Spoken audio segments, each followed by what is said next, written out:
Underground, we survive more than we live. Just enough air for breathing, just enough light for reading.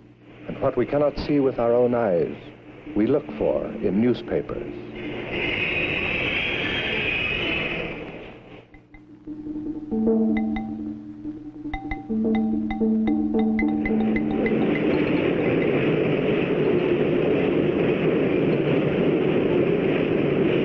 Riot and revolution, threat and counter-threat. History comes to us piece by piece, morning by morning.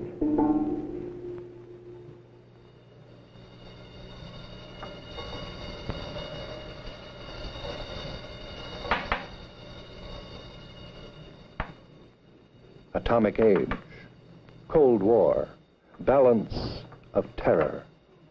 Can we accept the fact that this is a battleground, that we are the soldiers, we are the targets?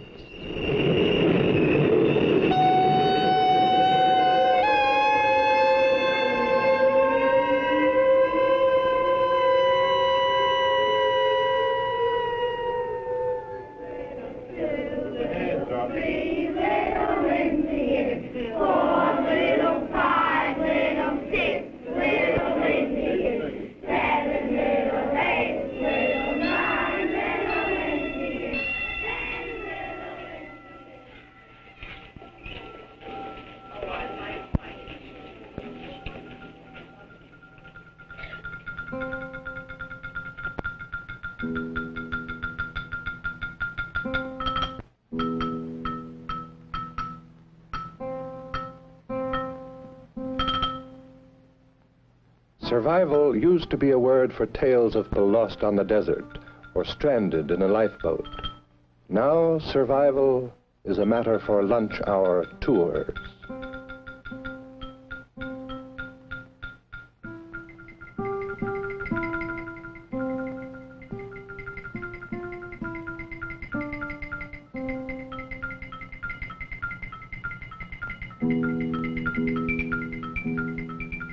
What news could we hear?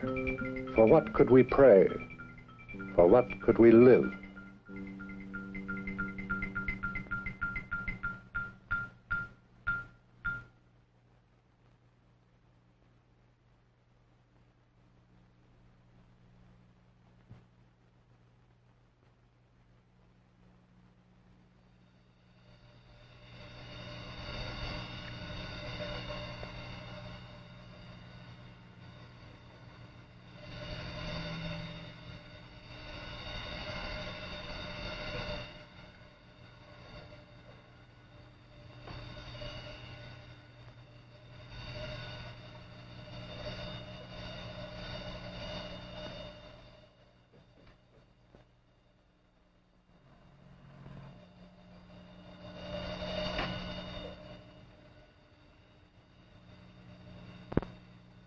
We call another people atheistic materialists, and yet we produce more for the man who has everything than for the child who has nothing.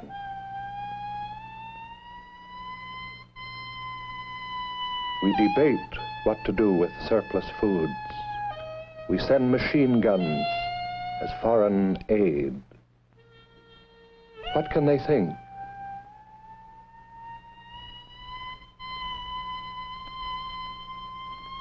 We, they,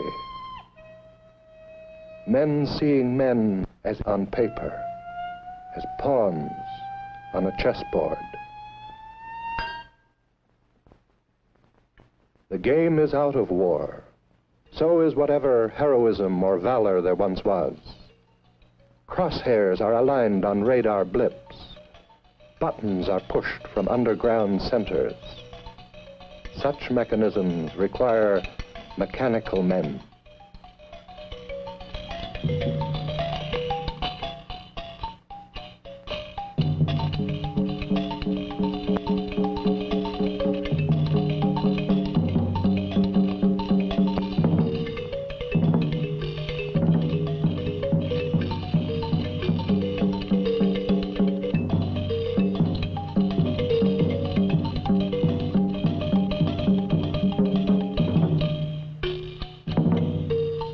memories of some wars are still alive, but these children will have no memory of another war. They grow up playing war, seeing it played. Can they know the difference between a cap pistol and a cannon?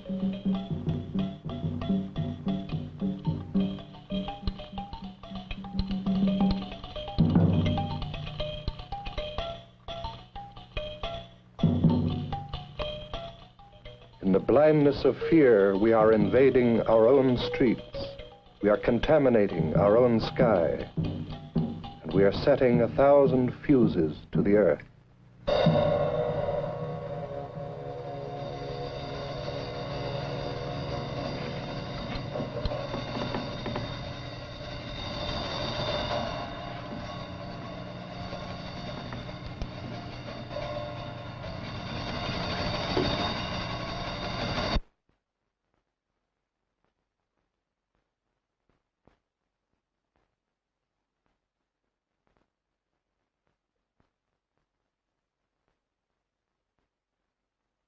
How long can we prepare destruction in the name of protection?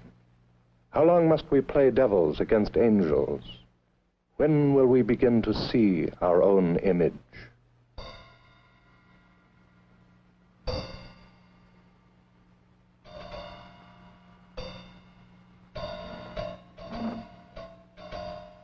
The Easter cross is sold in chocolate form. The weapons of death are displayed in public parks.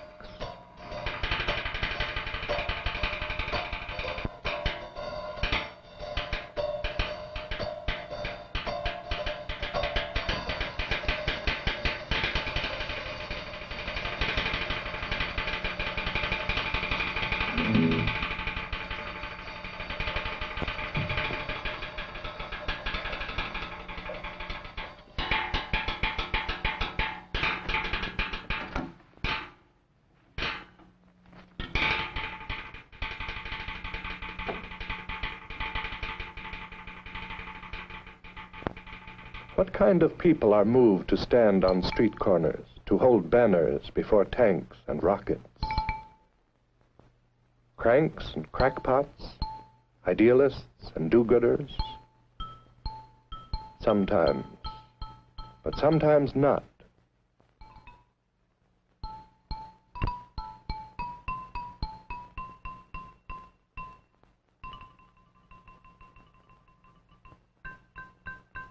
Men trying to find a way to live as men.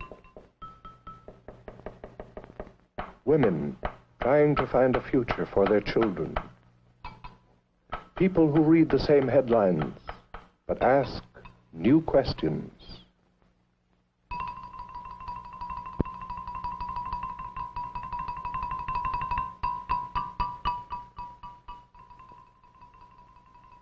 Who can be defended by hair-trigger missiles?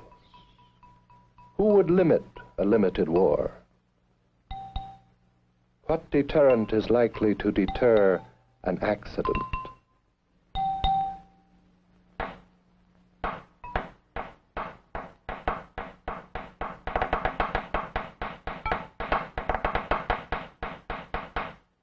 Which way is sanity?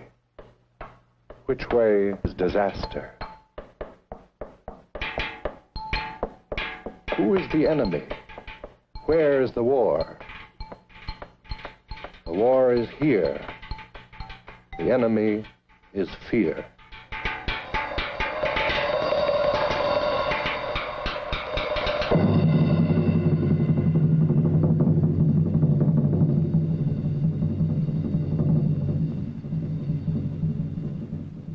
How many people can be killed in one day? Experts disagree. Some say 50 million. Some say 500 million.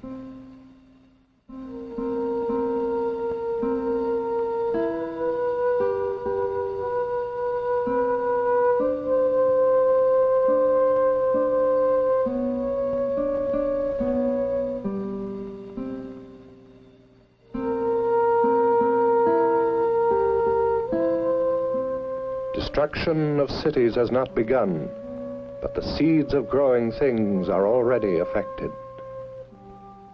milk, teeth, bones, genes.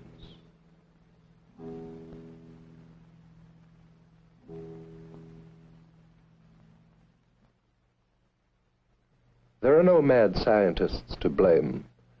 The madness is in using science and education as weapons. Are we surrendering freedom in the name of its defense? Are we already in our shelters, already underground? Even the smallest freedoms are being neglected. A letter to your congressman or newspaper, the right to join with those working for peace, to make voices heard together, to communicate ideas that never reach the headlines.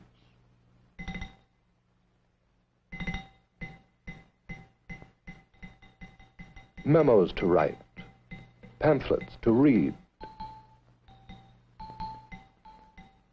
How much can they carry the reality of life and death?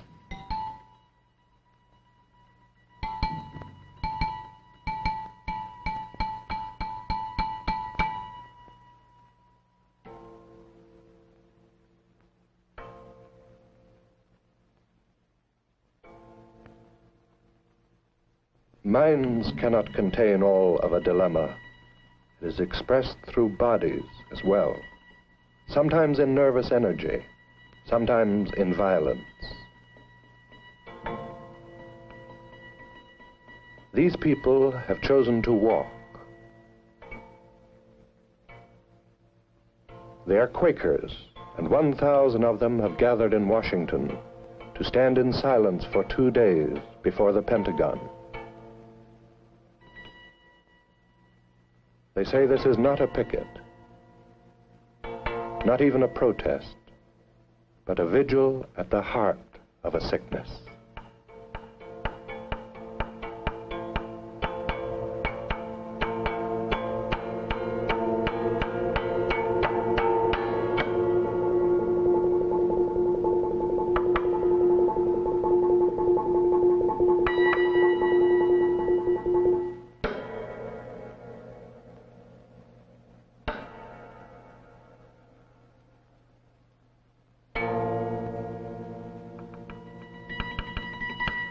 Gandhi said, "Those who say that religion has nothing to do with politics do not know what religion means."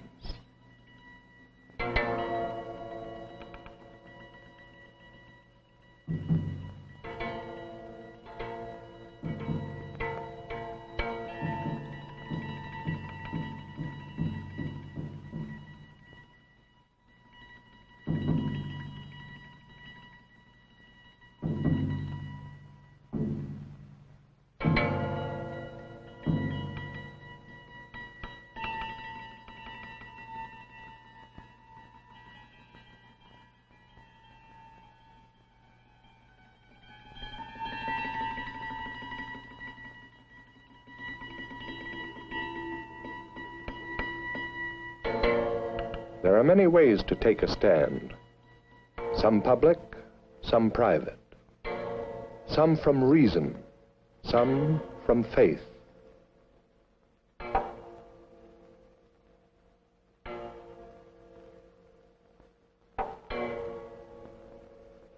If we are numb to the language of words, we must speak in the language of faces.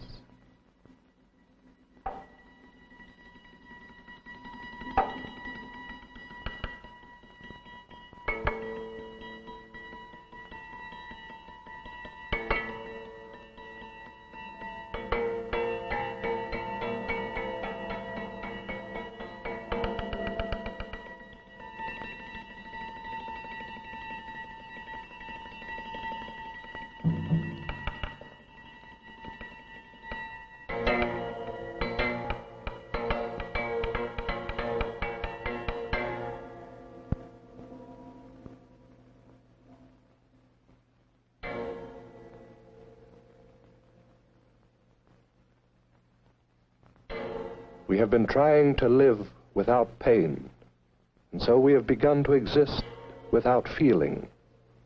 And we have forgotten the most simple truth. that darkness is the reason for light, that out of hate we can find love, out of anguish we can hope, out of silence we can speak.